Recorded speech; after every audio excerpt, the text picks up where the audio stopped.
Olá, bem-vindos, bem-vinda. Nós somos a Comunidade Católica Aliança da Cruz e mais uma vez, não estou respondendo aqui como um doutor da lei ou como alguém que conhece da Bíblia. É apenas testemunhando aquilo que eu acredito, aquilo que eu vivo. Podemos dar de graça o que recebemos de graça. Hoje é uma pergunta assim muito polêmica e muito difícil até de se responder, né? A pessoa me perguntou assim: aonde está Deus nesse tempo de sofrimento? E eu dizia: meu Deus, né? Primeira coisa que eu acredito e respondo para você é que Deus está lá e Deus está aqui no meio de nós. Você que está ouvindo e eu que estou falando. Porque nós somos templo do Espírito Santo. Que a primeira coisa que eu tenho como consciência para responder uma pergunta como essa é isso. Se eu não conseguir encontrar Deus em mim, dentro da minha pobreza, da minha miséria, se eu não conseguir entender esse Deus no meu coração, dificilmente eu vou ver Deus numa situação da qual nós estamos passando. Que a sua pergunta é angustiante, eu reconheço e respeito, né? Aonde está Deus? Nós queríamos que Deus respondesse. A primeira coisa que eu entendo é que nós entendemos dessa questão, né? Matéria e espírito, nós fazemos uma salada muito grande, uma confusão muito grande, porque assim, a gente está falando de um Deus soberano. O que é soberania? É um Deus que tudo pode, é um Deus que faz aquilo que está dentro do seu alcance, porque Ele pode fazer. Então a gente precisa compreender, quando fazemos uma pergunta como essa para aliviar o nosso coração, nós precisamos entender o quê? Se Ele é soberano, eu tenho que me submeter a Ele. Então Deus não está para fazer a minha vontade. Deus, lá no livro do Deuteronômio, ele diz assim para o profeta, né? Coloca na tua frente o bem e o mal, escolha e viva. E nós precisamos fazer a escolha.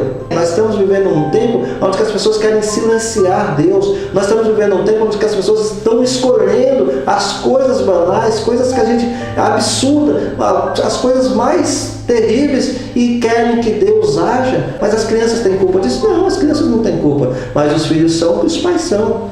As pessoas estão educando desde criança para ser revoltadas contra Deus. Então, nós, dentro da nossa própria casa, quando nós falamos isso, né? Onde está Deus? É um pecado, é uma blasfêmia muito grande, porque nós precisamos entender uma coisa: Deus está sempre onde Ele esteve, nos amando, querendo que nós sejamos salvos. Deus já deu seu Filho único para que nós possamos testemunhar isso em meio ao mundo. Mas eu quero fazer umas lembranças em relação a isso.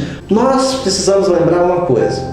Quando a gente fala em Santíssima Trindade, nós falamos do Espírito Santo. O Espírito Santo nos dá força, o Espírito Santo nos leva para uma vida nova. Só que nós esquecemos uma coisa: Jesus, quando começa seu ministério, a palavra de Deus vai lá no Evangelho de Mateus, logo no começo do capítulo 4, vai dizer assim, no versículo 1: em seguida Jesus foi conduzido pelo Espírito Santo para o deserto para ser tentado pelo demônio. Então a gente precisa compreender uma coisa: o Espírito Santo é esse Espírito que nos dá força, esse Espírito que nos dá graça, mas é esse Espírito também que nos conduz até a prova, porque nós precisamos entender uma coisa, amado, que nós somos livres. E Deus acredita de tal forma em nós que Ele nos dá o Espírito, e muitas vezes o inimigo vem querer nos tentar, como fizeram com Jó, né? Pode lá tentar, tira tudo dele, mas na vida dele não toca. E nós sabemos da perseverança de Jó. Qual é a sua perseverança?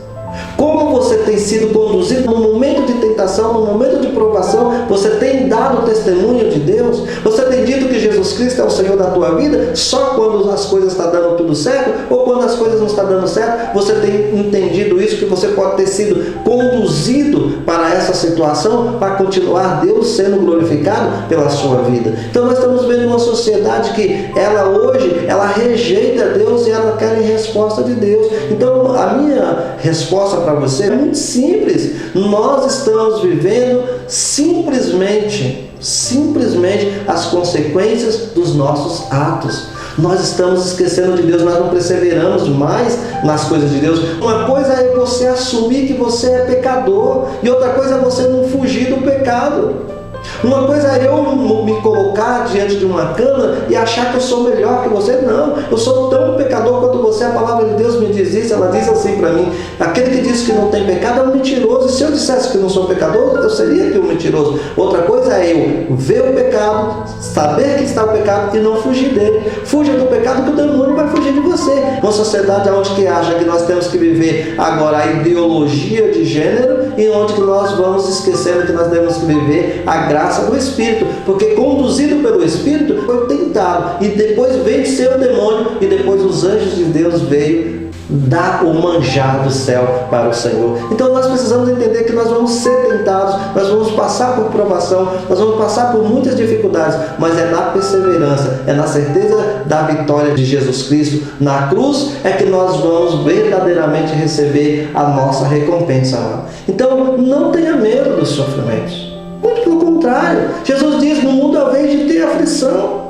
Por que nós estamos ouvindo tantas pregações que com essa melancolia de que a cruz é passado, que agora Jesus ressuscitou? As pessoas esquecem que Jesus se fez homem, mas Jesus voltou para a glória do Pai, assumindo a vontade do Pai. Então, meu querido, como que nós podemos dizer se nós não somos justos diante de Deus? E a gente podia perguntar: mas o que é justiça? É fazer a vontade de Deus. Obedeça os mandamentos, obedeça o que Deus tem pedido, obedeça o que Deus tem falado, e isso é justiça. Seja justo diante de Deus.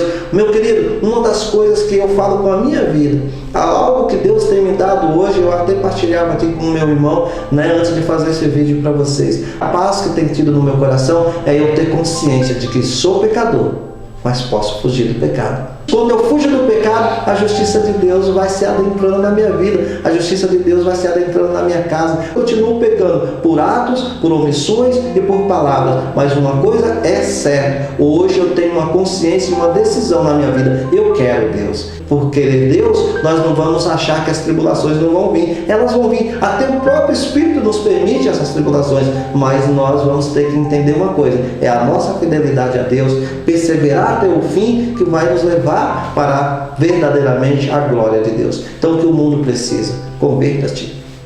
Converta-se. A ressurreição não é um start na vida do homem. Muitas vezes as pessoas querem ressurreição para continuar suas vidas do mesmo jeito. Ressurreição é ansiar a vida do Cristo, porque o Cristo ressuscitado não foi como a ressurreição de Lázaro, não. Lázaro ressuscitou e depois morreu de novo. Jesus ressuscitou e já não morre mais. Essa é a vida nova que Deus nos dá, é a vida do céu. Uma vez ressuscitado com Cristo, nós assumimos a vida do Cristo. Deus continua acreditando em você.